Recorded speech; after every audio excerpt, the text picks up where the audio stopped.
Labour has spent £70 million on a new migrant detention centre, and it's barely being used.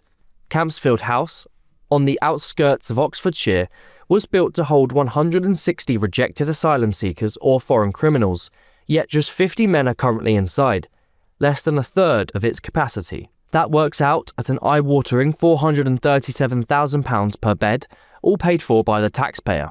Reform UK's policy chief, Zia Youssef, has condemned the figures, saying, "This is a clear example of wasted public money. Labour simply isn't serious about removing migrants with no right to stay in Britain." The Home Office says the centre is being phased in carefully, with new staff and arrivals brought in gradually to avoid disruption.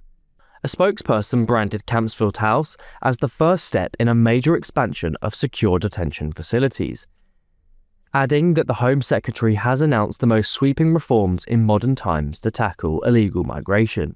Britain currently operates 8 immigration removal centres and 3 short-term holding facilities, while the government insists it remains committed to phasing out costly asylum hotels. But the wider context paints a tougher picture.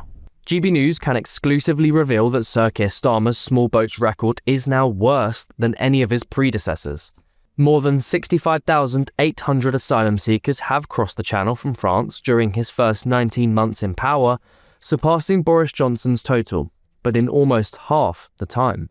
In 2025 alone, more than 41,000 people made the crossing, with over 23,000 arriving in just Sir Keir's first 6 months in office. Against that backdrop, critics say empty detention beds and rising arrivals raise serious questions about whether Labour's tough talk is being matched by action.